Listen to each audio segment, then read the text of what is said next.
সম্মানিত দর্শক, দেশ এবং দেশের বাইরে থেকে যারা আমার এই চ্যানেলটি দেখছেন সবাইকে আন্তরিক শুভেচ্ছা জানাচ্ছি। আমি অ্যাডভোকেট আশেক এলাহি। বরাবরের মতোই আইনের একটি প্রয়োজনীয় বিষয় নিয়ে আজকে আপনাদের সঙ্গে শেয়ার করব। আশা করি আপনাদের বিষয়টি কাজে লাগতে পারে। আজকে জানবো যে আমার একাধিক ক্লায়েন্ট আমাকে ফোন করে জানতে চেয়েছেন যে এই সমস্যাটা অনেক ক্ষেত্রে অনেক পরিবারে, অনেক যৌথ পরিবারে বা যৌথ সম্পত্তির ক্ষেত্রে হয়ে থাকে। সেটি হচ্ছে যে কোনো ব্যক্তি মারা যাওয়ার পর তার যে সম্পত্তি সেটি যৌথ সম্পত্তি বা এজমালি সম্পত্তি ওয়ারিশদের মধ্যে থাকে। সেটি সাধারণ নিয়ম হচ্ছে যে আইনের বিধান অনুযায়ী যারা ওয়ারিশ, যারা যৌথ সম্পত্তির মালিক হলেন তাদের মধ্যে একটি রেজিস্ট্রি বন্টন দলিল অর্থাৎ আপোষ বন্টন দলিল করে রেজিস্ট্রি করে এর মাধ্যমে তারা তাদের সম্পত্তিটি ভোগ করবেন, ব্যবহার করবেন, হস্তান্তর করবেন। এটাই হচ্ছে যে আইনের বিধান। কিন্তু কখনো কখনো দেখা যায় যে বিভিন্ন কারণে ইচ্ছায় অথবা অনিচ্ছায় বলছি এই কারণে যে কখনো কখনো দেখা যায় যে কোনো ব্যক্তি মারা যাওয়ার পর তার ওয়ারিশদের মধ্যে এক বা একাধিক ওয়ারিশ কোনো না কোনোভাবে কখনো কখনো অন্যায়ভাবে কিছু বাড়তি সুযোগ সুবিধা ভোগ করে থাকে বা ভোগ করার জন্য এই এজমালি সম্পত্তিটি অর্থাৎ ওয়ারিশ সম্পত্তিটি বন্টনের দিকে যেতে আগ্রহী হয় না, অথবা বন্টনের ক্ষেত্রে জটিলতা সৃষ্টি করে, প্রতিবন্ধকতা সৃষ্টি করে, বাধা সৃষ্টি করে, যাতে যদি এটি বন্টন হয়ে যায় তাহলে সেই ব্যক্তি ওয়ারিশ দ্বারা বা ব্যক্তিবর্গ বাড়তি যে সুবিধাটা, অবৈধ যে সুবিধাটি পেতেন বা পাইতেছিলেন সেটি বন্ধ হয়ে যেতে পারে। সেই কারণে কখনো কখনো সেই বন্টনের প্রতিবন্ধকতা সৃষ্টি করে থাকে। এটি আমরা কখনো কখনো দেখে থাকি। এই ক্ষেত্রে এই অবস্থায় যদি একজন ওয়ারিশ অথবা একাধিক অংশীদার যদি সম্পত্তির কোনো অংশ বিক্রি করে, অর্থাৎ আপোষ বন্টন দলিল ব্যতীত, দলিল করা ছাড়া যদি বিক্রি করে, তাহলে অপর যারা ওয়ারিশ রয়েছেন, বিশেষ করে আমি বলবো যারা নিরীহ ওয়ারিশ রয়েছেন, তাদের করণীয় কি, এই বিষয়ে আজকে কথা বলবো।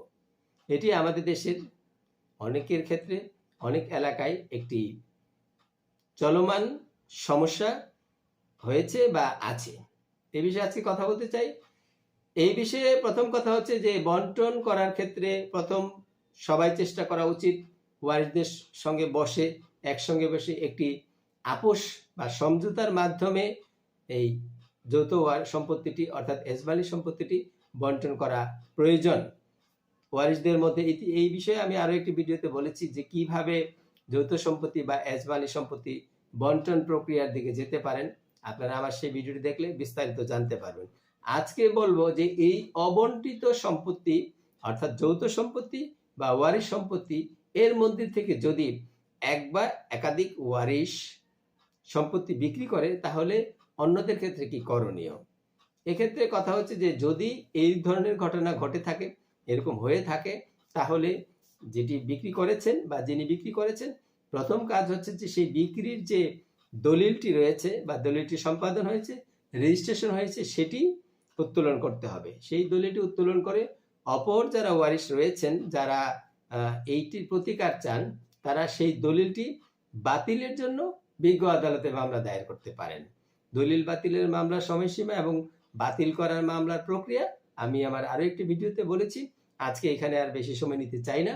সেই মূল কথা হচ্ছে যে যদি অবন্টিত অর্থাৎ ওয়ারিশ বা এজমালি সম্পত্তি, অবন্টিত সম্পত্তি কোনো ওয়ারিশ বেআইনিভাবে, গোপনে বা জোরপূর্বক যে কোনোভাবেই হোক যদি বন্টন ছাড়া দলিল করে দেন বা হস্তান্তর করেন বা বিক্রি করেন, তাহলে অপর ওয়ারিশদের কাজ হচ্ছে যে প্রতিকার হিসাবে প্রয়োজনীয় ব্যবস্থা করার প্রথম কাজই হচ্ছে যে যেই দলিলটি সম্পাদন বা রেজিস্ট্রেশন করেছেন হস্তান্তরের জন্য, সেই দলিলটি বাতিল করার জন্য স্থানীয় জেলার যে বিজ্ঞ আদালত রয়েছে সেই আদালতে বন্টন দলিলটি বাতিল করার মোকদ্দমা করতে হবে, মামলা করতে হবে, প্রথম কথা।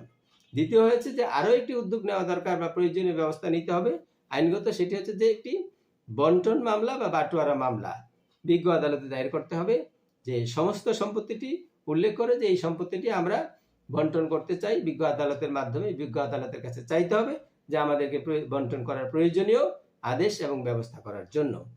এই বন্টন মামলা চলাকালীন আরো একটি কাজ, যে কাজটি করা যায় সেটি হচ্ছে যে যেই জমিটি বিক্রি হয়েছে সেটি বিষয়ে একটি নিষেধাজ্ঞা চাওয়া যেতে পারে, এবং একই সাথে যাতে এই বন্টন প্রক্রিয়া শেষ হওয়ার আগ পর্যন্ত সমস্ত সম্পত্তির কোনো অংশ এক বা একাধিক ওয়ারিশ যাতে আর নতুন করে কোনো হস্তান্তর বা বিক্রির প্রয়োজনীয় কোনো উদ্যোগ না নিতে পারে সেই বিষয়ে একটি নিষেধাজ্ঞা চাইতে পারেন। এই হচ্ছে দুটি প্রতিকার। এই প্রতিকারের মধ্য দিয়ে যে একজন ব্যক্তি বা একজন ওয়ারিশ, একজন অংশীদার যৌথ সম্পত্তি বা এজমালি সম্পত্তি বন্টনের কোনো উদ্যোগ, দলিল করার বা হস্তান্তর করার কোনো উদ্যোগ নিলে অবৈধভাবে এটা প্রতিরোধ করার জন্য এই ব্যবস্থা গ্রহণ করতে পারেন। আশা করি বিষয়টি আপনারা সবাই বুঝতে পারছেন। সবাইকে ধন্যবাদ এতক্ষণ সাথে থাকার জন্য।